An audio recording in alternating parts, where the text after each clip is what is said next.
आज 9 डिसेंबर 2020 फेरतपासणी आदेश रद्द करण्याचे उपमुख्यमंत्र्यांचे आश्वासन. तपासणीची कोणतीही अट मंत्रिमंडळ बैठकीत झाली नाही. अधिकाऱ्यांनी परस्पर अट घातली आहे ती रद्द करू.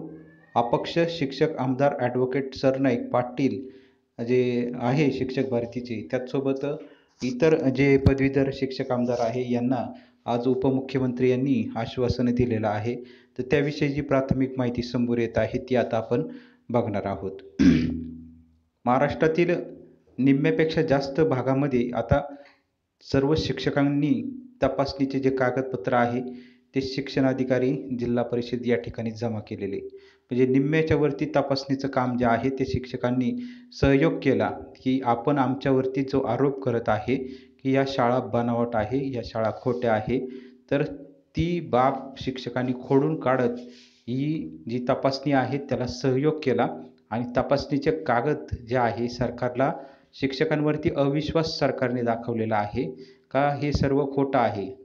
आणि तरी देखील शिक्षकांनी हे एवढ्या अनेक 10-10 वेळेस तपासण्या केलेल्या आहे. शिक्षणाधिकारी असेल, त्याचसोबत तहसीलदार, तालुक्यापासून जिल्ह्यापर्यंत, जिल्ह्यापासून डेप्युटी डायरेक्टर, डायरेक्टर ऑफिस, मंत्रालयापर्यंत आता हा खोटारडेपणा जो आहे तो उघड येत आहे. एवढ्या तपासण्या करून त्रयस्थ समित्यांच्या मार्फत तपासण्या झालेल्या आहे. आणि तरी उपमुख्यमंत्री, मुख्यमंत्री, शिक्षणमंत्री हे बघ्याची भूमिका बघताय की काय, असा प्रश्न सर्वसामान्य शिक्षकांना पडलेला होता. आणि जे आता नवनियुक्त शिक्षक आमदार, पदवीधर आमदार आहे यांच्याकडे सातत्याने शिक्षक जे आहे ते ही मागणी घेऊन जात आहे. आणि त्याच्यामध्ये प्रामुख्याने जे अपक्ष शिक्षक आमदार निवडून आलेले आहे ॲडव्होकेट किरण सरनाईक यांनी, आणि त्याचसोबत शिक्षक भारतीचे जे कपिल पाटील आहे यांच्याकडून व इतर देखील काही शिक्षक आमदार, पदवीधर आमदार यांनी मुख्यमंत्री, उपमुख्यमंत्री, शिक्षण मंत्री यांची भेट घ्यायची ठरवलेली होती. आणि त्याच्यामध्ये उपमुख्यमंत्र्यांनी आता आश्वासन दिलेलं आहे का अशी जी तपासणीची कोणतीही जी चर्चा आहे ती मंत्रिमंडळ बैठकीमध्ये झालेली नव्हती. ही तपासणी जे अधिकारी आहे मंत्रालयातील यांनीच ही अट घातलेली दिसते आणि ती लवकरात लवकर त्याची माहिती घेऊन त्या तपासण्या रद्द करण्याचे, थांबवण्याचे आदेश जे आहेत ते देऊ. आता ही गोष्ट अशी जर होत असेल, आता अधिकारी जर स्वतःच्या मनाने जर असं कारभार करत असेल तर मग कॅबिनेट दर्जाचे मंत्रींचा उपयोग काय? लोकप्रतिनिधी म्हणून जर या लोकप्रतिनिधींनाच जर अधिकारी विचारत नसेल तर अधिकाऱ्यांच्या हातात सर्व सत्ता आहे की काय, असा प्रश्न आता पडायला लागलेला आहे. आणि प्रामुख्याने याआधी देखील शिक्षण विभागातील जी महिला अधिकारी आहे यांच्याकडून सातत्याने महाराष्ट्रातील सर्व शिक्षकांची आत्तापर्यंत फक्त आणि फक्त पिळवणूकच करण्यात आलेली आहे. एक वेळ इंग्रज परवडले, परंतु ही महिला अधिकारी जी आहे ही जी सातत्याने तपासणीचा घाट जो आहे, याआधी देखील एक कॅबिनेट मीटिंगमध्ये शिक्षकांना वेतन अनुदान देण्याचं ठरवणार होते. सर्व कॅबिनेट मीटिंग सुरुवात झाली आणि सदर जी महिला अधिकारी आहे या महिला अधिकाऱ्याला जे उत्तरं आहे, समर्पक शिक्षकांचे जे चांगले प्लस पॉईंट आहेत ते देखील या महिला अधिकाऱ्यांनी या शासन निर्णयाची जी मंत्रिमंडळ बैठक आहे त्यामध्ये सांगितले नाही. आणि पर्यायाने हे तपासणीचं भूत जे आहे ते या महिला अधिकाऱ्यांनीच तयार केलेलं आहे असं सर्वसामान्य शिक्षकांना वाटत आहे. आणि आज ही बाब पुन्हा उघडकीस झालेली आहे. आता एकीकडे कॅबिनेट दर्जाचे मंत्री हे राजकारणाच्या भूमिकेतून फेरतपासणी आदेश रद्द करण्याचे म्हणत आहे की काय, असा देखील प्रश्न सर्वसामान्य शिक्षकांना पडतोय. कारण आता तपासणीचं काम पूर्ण होत आलेलं आहे. तपासणी जर पूर्ण झाली, महिनाभरात तपासणी पूर्ण होईल. तपासणी पूर्ण झाल्यानंतर लगेच सरकारवरती जो प्रेशर आहे तो जनरेट होणार आहे वेतन अनुदान देण्याचा.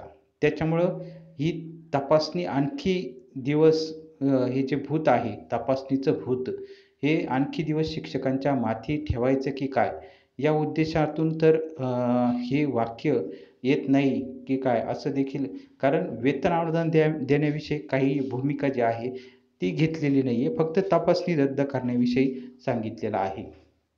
आणि जे अपक्ष शिक्षक आमदार पदवीधर आमदार आहे यांच्याकडून सांगण्यात येत आहे का प्रचलितनुसार वेतन अनुदान किंवा शिक्षकांना वेतन अनुदान निर्गमित करा. आता शिक्षकांची जी भूमिका जर बघितली तर शिक्षक म्हणताय प्रचलितनुसार वेतन अनुदान नको, डायरेक्ट 100% वेतन अनुदान द्या.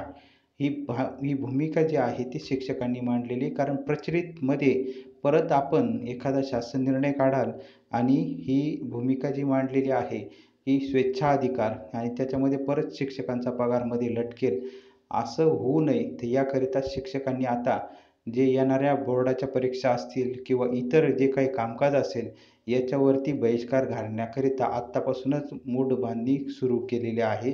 संघटनात्मक स्तरावरती सर्व कामकाज जे आहे ते सुरू झालेलं आहे आणि पर्यायाने प्रत्येकाची वेळ जी आहे ती येत असते.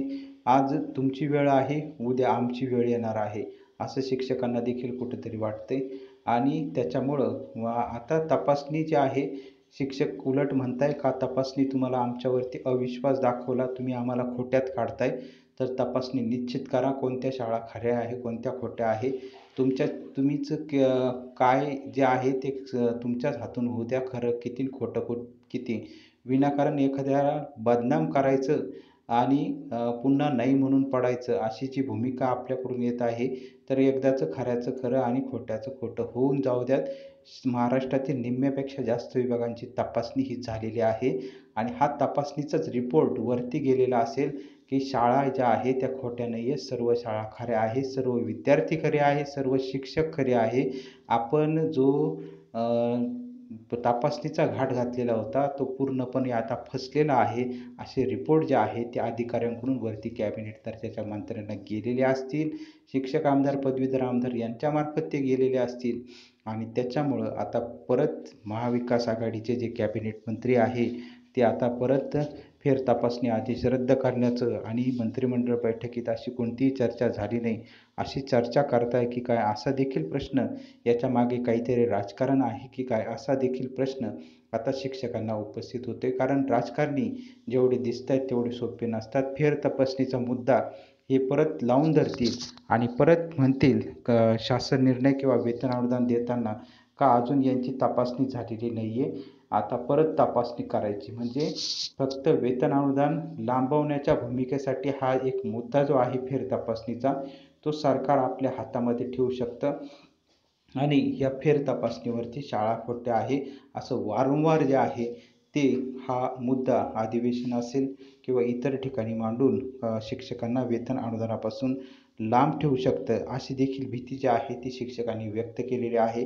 त्याच्यामुळं याच्यामागे राजकारण आहे की खरंच प्रामाणिकपणे उपमुख्यमंत्री म्हणताय की फेरतपासणीचे आदेश रद्द करावेत. रद्द करायचे असेल तर पहिला वेतन अनुदानाचा शासन निर्णय काढा 100% अनुदान देण्याचा आणि त्याच्यानंतर मग काय फेरतपासण्या रद्द करायच्या की घ्यायच्या यानंतर आपण ठरवाव्यात असं सर्वसामान्य शिक्षकांचं मत जे आहे ते येत आहे. पहिलं खात्यात पगार जमा करा आणि त्यानंतर काय बोलायचं आहे ते बोला असं सर्वसामान्य शिक्षकांना वाटत आहे. त्याच्यामुळे येत्या काळामध्ये काय होतं आहे, काय घडामोडी होत आहे, जे महाविकास आघाडीची सरकारमधील जे शिक्षक आमदार पदवीधर आमदार निवडून आले ज्यांना शिक्षकांकडून कौल आला आहे की सर्व संस्थाच्या संस्था मॅनेज करून जे मतदान एवढं मतदान कधीच घडत नव्हतं तर हे मतदान आपोआप घडलेलं आहे की घडून आणलेलं आहे आणि मग हे शिक्षक आमदार पदवीधर आमदार निवडून आलेले आहे.